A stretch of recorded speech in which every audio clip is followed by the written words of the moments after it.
everyone, it's Brian with GreyWolf Towers again. Today's video is going to be a unboxing.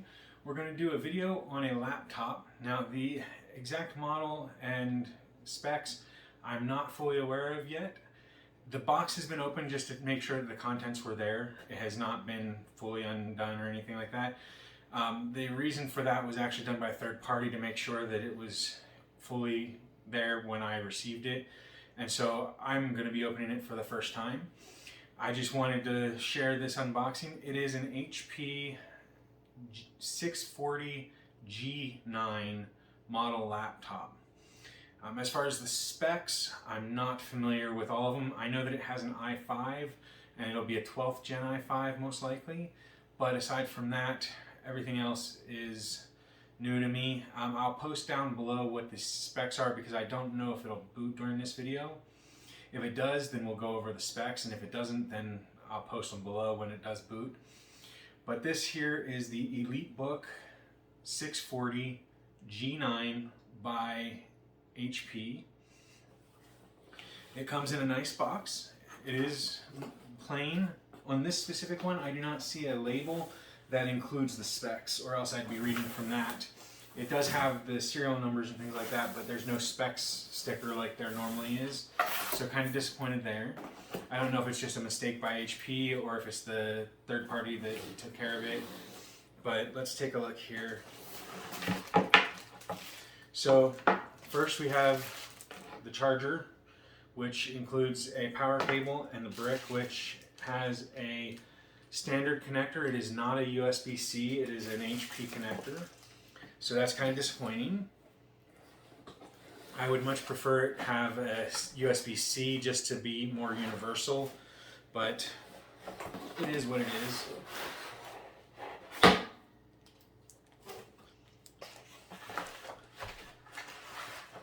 Now, one of the cool things that I've read about this model is that it is a metal body. So let's take a look here. Comes in a nice piece of plastic there.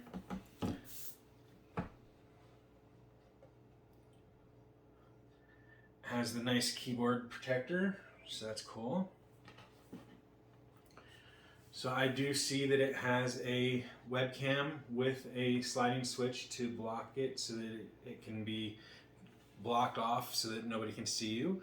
I see a fingerprint reader, the touchpad, kind of on the lower end for the touchpad. It's got a standard laptop keyboard. The keys, though, they feel pretty sturdy, pretty good. I'm not all that familiar with terms like travel distance and things like that, but I would say the keys are nice and sturdy. They're not flimsy, flaily. It's not giving any flex, really. I mean, I'd have to force it and risk damaging it to get it to flex at all. So the bottom is metal as well, from my understanding. As far as I can see, there's 5 screws on the bottom.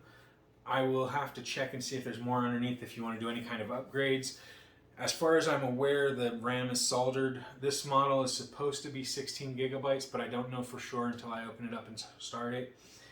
The SSD or NVMe drive is going to be an M.2 most likely, but again, I'm not sure if it's 256 gigs or 512 gigs. There is a smart card reader for those that have jobs that require a card with a chip on it.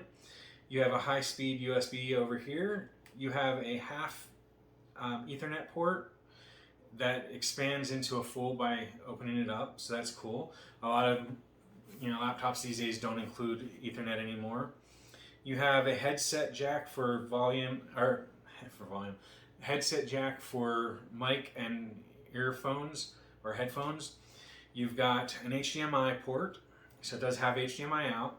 2 more USB A's, and then a USB-C, which does show a charge emblem next to it, so it may charge by that. And then you've got the charger port on it.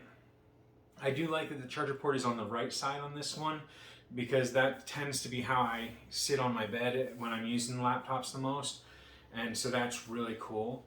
I do like that. it is nice. It is kind of a fingerprint magnet, scuff magnet, so you want to be careful.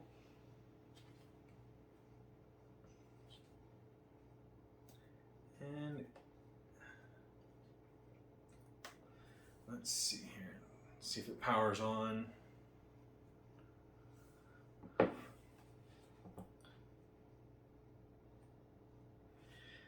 It is not powering on, so it has to charge. So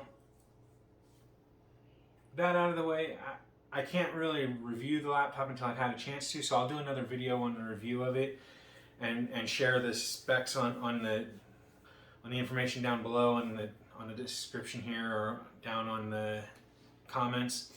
But overall, it is a nice looking laptop. It is 14-inch screen. I will post a link for you to purchase the model. If I remember correctly, it's like a $1,200 laptop, but I know that on HP they've been having a sale on them. So they may have that on Amazon as well, but my link is an affiliate link. So this here again is the HP EliteBook 640 G9, and I will give more of the specs down below in the comments or in the description when I found out specifically what they are. Things like CPU, RAM, and built-in hard drive, or storage rather, because nobody really uses hard drives on new computers anymore. I believe that it's Windows 11 Pro, but there's supposed to be a downgrade path through HP to get Windows 10 Pro instead. But honestly, if it comes with 11 Pro, I'll just use 11 Pro. And 11 does run 12th gen better than Windows 10 does. So that aside, I think we're done with today's video. I know that it was kind of short. I'll look into doing a review video that hopefully will be a little bit longer, give you some more information. I do hope this video helped you at least a little bit to decide if it's a laptop for you or not. Some people are very picky about the looks, and this is not for everybody. And the size of it's not for everybody. So if this did help you decide if this is the right laptop for you, make sure you hit the like button down below. If you haven't already, hit the subscribe button that should be in this general area here, and that way you can keep up to date on our new videos in our community section. And as always, if you have any questions about myself, the product, or the channel, make sure you leave those down below in the comments section, or send me a message on Twitter at TowersGrey. So thank you for watching, everyone. I hope you have a wonderful day. Bye for now.